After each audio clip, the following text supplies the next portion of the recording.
Hey, you feeling all right? Well, whatever. I'm just winging it here. Ever since then, I haven't been able to react at all whenever I see Tom. I'm home. Huh? Where's dinner? I wonder, the shadow seems to be talking to me. But I can't make out what it's saying. Hey. Both of you, say something to Mom, will ya? No way. You know, we really don't need a dad in this house. My name is Jessica Thompson, a 40-year-old mother of two. My husband, Tom, is 2 years older, and we got married when I was 25. We were colleagues at the same company, him being my senior. We started dating about a year after I joined the company, got married when I found out I was pregnant, and I became a stay-at-home mom at Tom's request.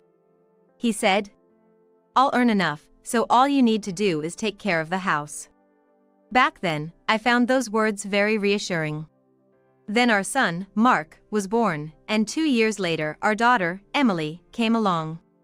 From that point on, my days were filled with housework and parenting. That was partly because I didn't have any reliable family or in-laws nearby. Both my parents' house and my in-laws' house were more than an hour away by plane. Since I moved to New York for college, even though my mom came to help when I gave birth, it was impossible for her to stay for a long time. Looking back, I should have gone back to my parents' house for childbirth. But back then, Tom's wish for me to protect our home had deeply rooted itself inside me. My mom always told me to come back home if things ever got too tough. But I, at the time, was unaware of this and turned her down.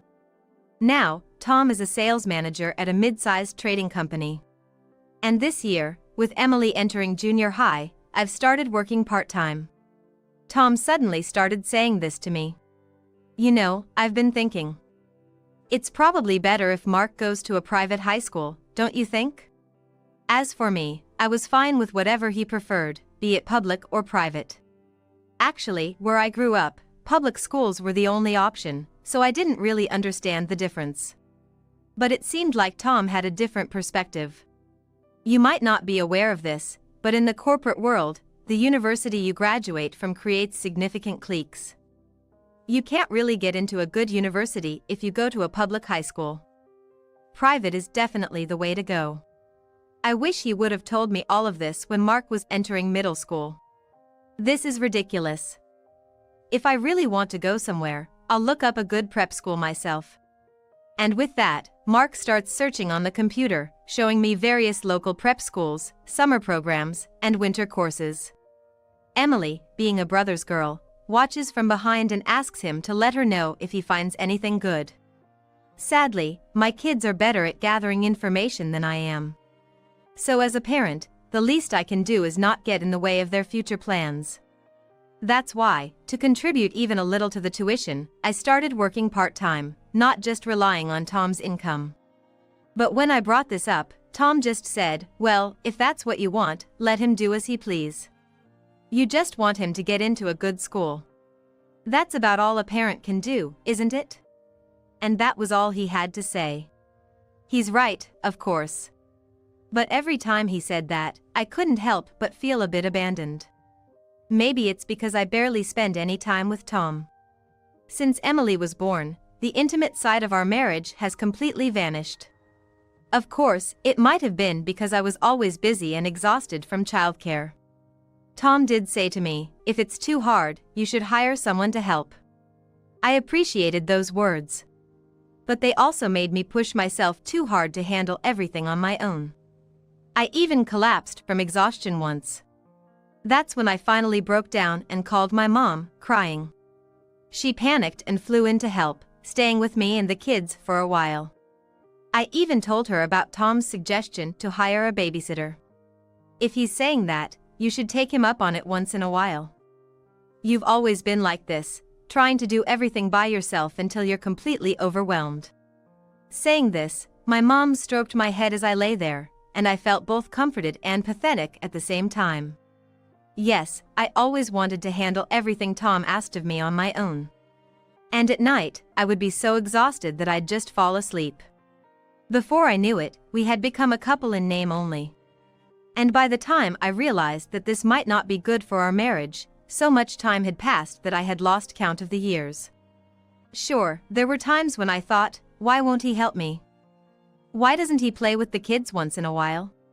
But then another part of me would immediately counter that thought. He's working hard so that I can always be with the kids. I'm really grateful for that. So, I have to do my part properly. Even if it means living a life full of miscommunications. One day, Emily held her laundry in her hands and announced, I'm gonna start doing my laundry from today. Is that okay? She asked, even though she hadn't really helped out around the house before. That was surprising, and I said, well, that's a nice offer and I appreciate it, but what brought this on? You have been really busy lately. No, wait, that's not it. You see, Mom, I don't like washing my clothes with Dad's. Now that I think about it, this girl has always been sensitive to even slight changes in scent, often making such comments. Dad's laundry has a weird smell. I don't want it to rub off on my clothes.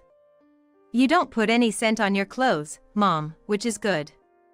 Please don't. At that time, I just thought she was talking about the hair products he always uses. And now she's in puberty. I've often heard that daughters start to dislike their father's belongings around this age. But the story didn't end there. Mom, I need to talk to you. When I came back from my part-time job, Mark was waiting for me. His extremely serious expression told me this wasn't a trivial matter. While we moved to the living room, taking off my jacket, I asked, "What's up? It's unusual for you to come to me with such a serious look on your face." "Yeah, it's about Dad," I gasped. As we sat facing each other on the living room couch, Mark then said, "Hey, Mom. How much do you know?" "About what?" Mark sighed lightly. "Right, I should have known. What do you want to say?" "Listen, Mom, calm down and hear me out. Emily came to me saying that Dad is having an affair." "An affair?" I never thought I'd hear such a word from the mouth of my 15-year-old. "You really haven't noticed, have you? From your reaction just now. But Dad is a workaholic." "Mom, please, you need to face reality. No matter how much of a workaholic Dad is, why haven't we ever had a single family vacation all together? Is his company really that terrible?" "But your dad is a director now, he's busy." "Yeah, now.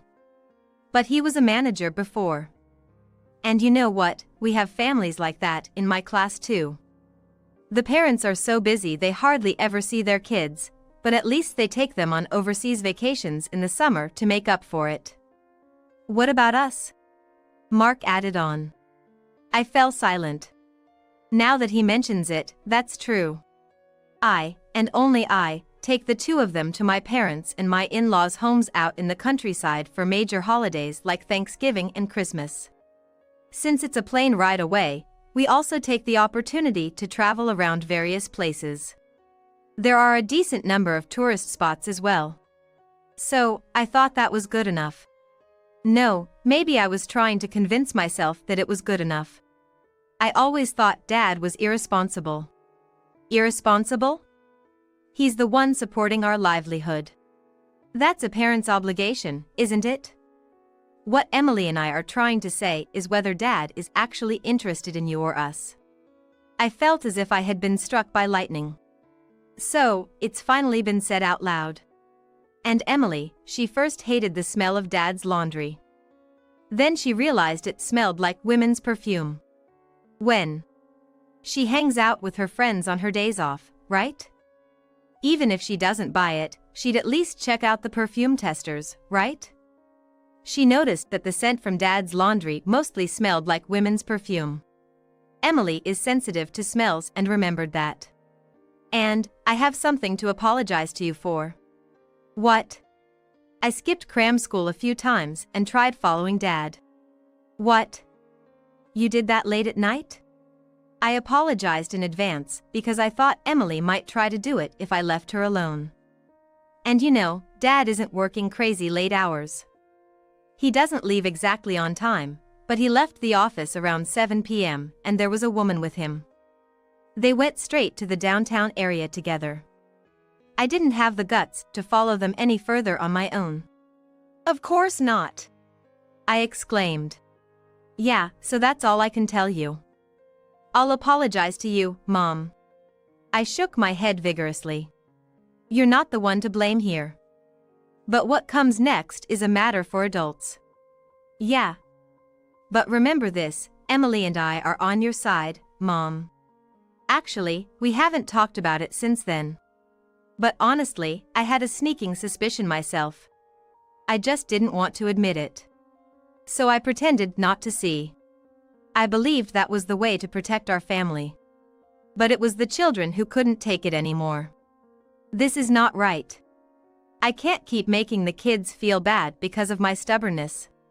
I made up my mind and hired a detective agency. It cost more than I expected.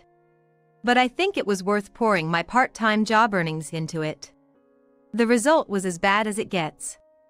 As I looked through the evidence sent by the detective agency, I felt something inside me snap. What have I been maintaining this family for, and for whom? We didn't have time together now, but I thought someday Tom and I could enjoy our time together as a couple. Mom? How long had I been zoning out? I had taken a day off from my part-time job to look at the documents. Until the kids came home, I couldn't do anything. This is not right. I tried to hide the evidence from my sight by covering it. Why? I want to know too. That's not something for kids to see. Come on, I'm already 15. It doesn't matter. All right. Yes, this is absolutely not allowed. But what should I do from now on? I can't seem to settle my feelings. While I was thinking, Tom came back. Startled, I hid the envelope with the evidence in the kitchen cabinet. I'm home. When I saw him entering the room, I couldn't help but utter, huh? What is this? That's what I thought. Surely, that's Tom. My husband. But on the other hand, it's not right. It's not my husband. No, this thing is not even human to begin with. Then what is it? These thoughts whirled in my head, and my mind came to a conclusion. Oh, I see. This is something that shouldn't exist now. Hey, you feeling okay? Whatever, just do as you please. Ever since that moment, I couldn't react at all whenever I saw Tom. His figure gradually became blurrier, and he appeared nothing more than a vague shadow. So, most of what happened afterwards, I heard from Mark and Emily. Unconsciously, I started avoiding Tom's laundry in the basket. I was only preparing meals for 3, and it didn't become a big deal right away. After all, Tom rarely came home early. But one day, while the 3 of us were having dinner. I'm home. Huh? Where's my dinner? Hey, you two, say something to Mom for me. No way. Why do we have to speak up for Mom to you? That was what Mark responded. Look, we don't need a dad in this house. Then Emily took out her smartphone and started to make a call. Hello, Grandma? It's Emily. He's here, so please come quickly. I wondered why Emily was contacting my mother. I heard voices saying, stop it, and it's too late now. I was just watching the situation as if it was someone else's problem. After about 10 minutes, my parents arrived, bringing another man with them. Emily indeed called our grandma, my mom. But they arrived so quickly? What's going on? Mom, what happened? Ah, Jessica. You've become so frail. My mom hugged me tightly. My dad approached the kids, put his arms around their shoulders, and patted them gently. Grandpa. There, you've done well. We'll take care of everything from here, so go to your rooms. No, I want to say what I have to say to Dad, who pushed Mom to this point, with my own mouth. He pushed me to this point? Hey, Mom. Do you realize what state you're in right now? We had to call Grandpa and Grandma. We told them Mom's broken. Broken? What does that mean? Look, Dad. Mom doesn't think of you as her husband anymore. Huh? Hey Mark, what the hell are you talking about? Hey, Jessica? My dad gently asked me. How many servings did you make for dinner today? What are you talking about? There are 3 of us, so I made dinner for 3. Oh, but Dad, haven't you eaten yet? That's terrible, I need to make something right away. I started to get up, but my mom held me back. That's not it, Jessica. We've already eaten. Don't worry about it. We're just here to talk to him. To him? I looked in the direction my mom was pointing. A blurry, gray shadow was swaying back and forth. The kids sent this to us. What? My dad was fluttering an unfamiliar envelope in front of me. A detective agency. Oh, so you've forgotten that too. My mom's lament sounded painful. But I couldn't understand why she looked like she was about to cry. That over there is your husband, Tom. What? The shadow stopped moving.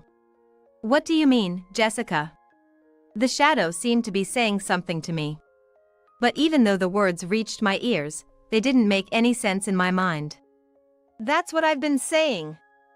It's your fault that Mom's broken. She can't even recognize you. What? You've got to be kidding. Hey, Jessica. You know who I am, right? Hey? I felt a sudden grip on my collar, as if the shadow had grabbed me.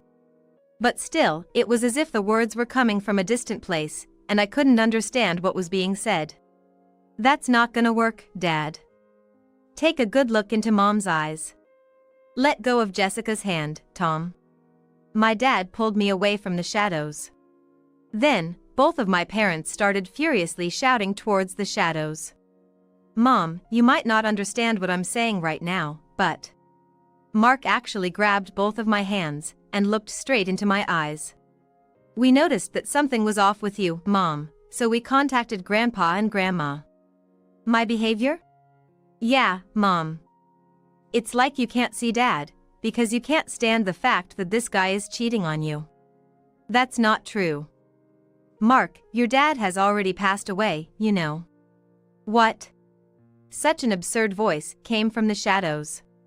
Seeing my expression at that moment, Mark seemed like he was about to cry. You understand now, don't you, Dad? That's what's happening. The shadow slowly sank into the ground. During that time, Emily seemed to have prepared a tablet and connected it somewhere. Grandpa, can you see us? Oh, are you okay now, Emily? The voice was my father-in-law's. Grandpa, we are ready. Oh, Mr. Thompson, it's been a while. Same here, Mr. Smith. I really wanted to head your way and meet up, but unfortunately, my wife took ill.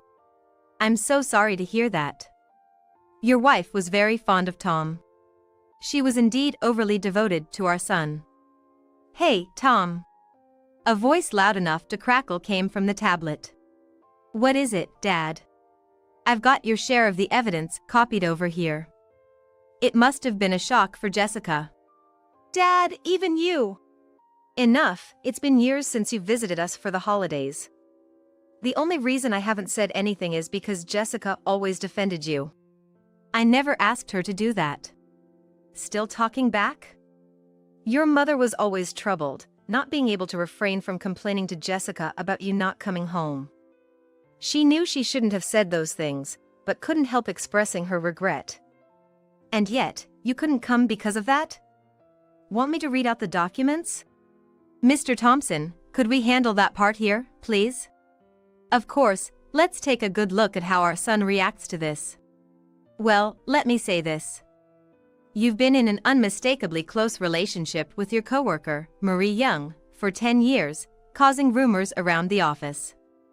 Since you kept telling Jessica to stay home as much as possible, she hardly talked to her old colleagues, while you were having quite a time cheating. You even went on overseas vacations in the summer, not showing your face here for the holidays in these 10 years. And Ms. Young believes you two will get married. She started dating you when she was 25, and now she's already 35. She's at fault too. But when it comes down to it, she's ready to pay alimony in case of your divorce. And what about you? You've wasted the best 10 years of her life for marriage. Whoa, I didn't get that part of the story over here. So it has come to that, huh? Hey, Tom.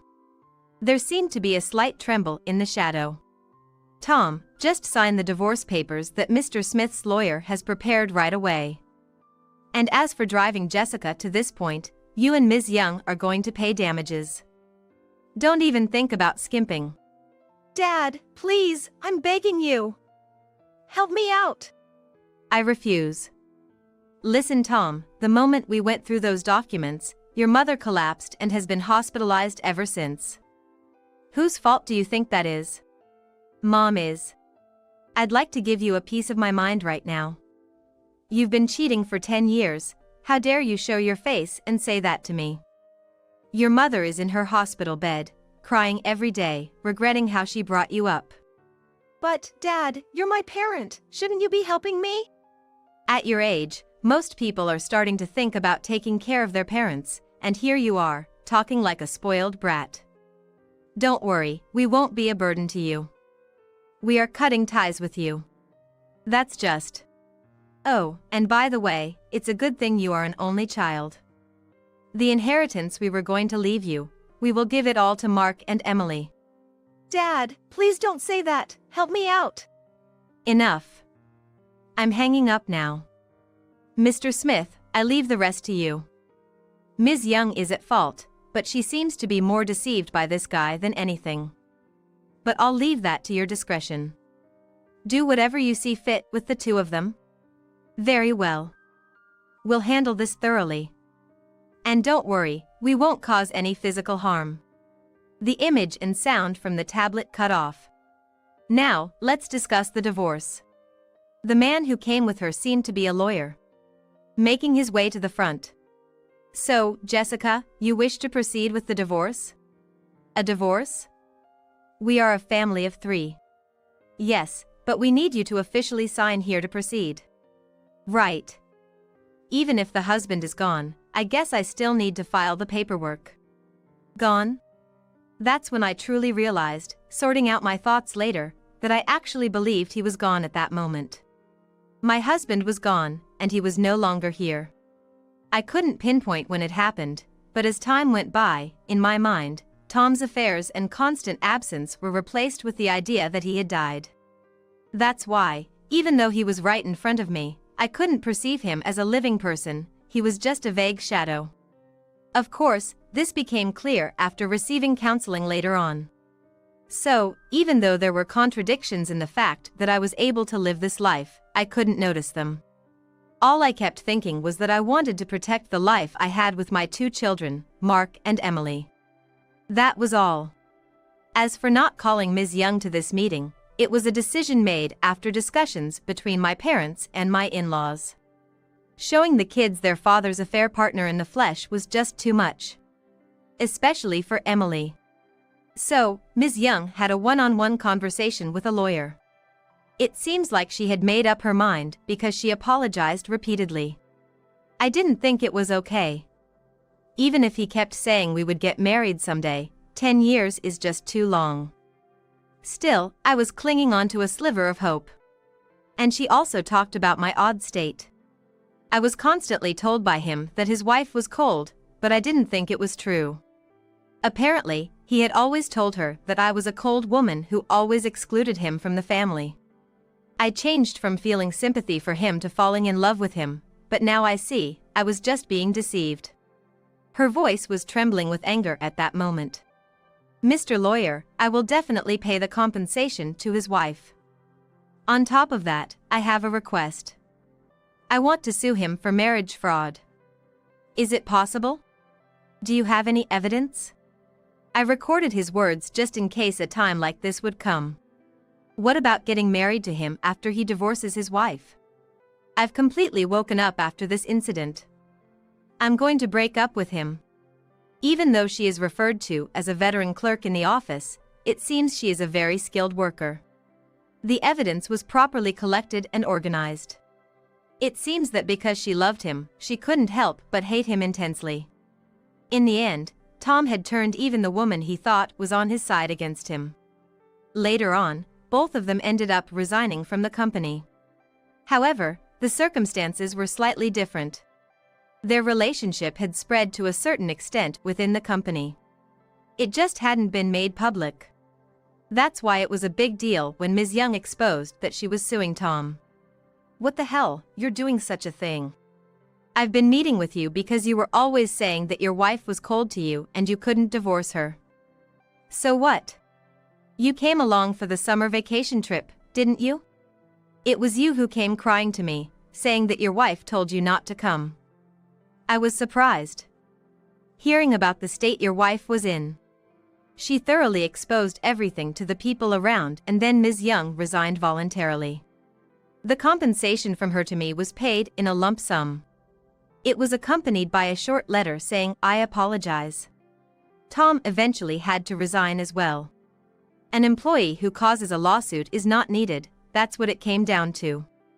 The compensation for me and child support for the kids was temporarily covered by my in-laws, and the rest would be squeezed out from his personal savings and the sale of the property, as well as from his monthly income.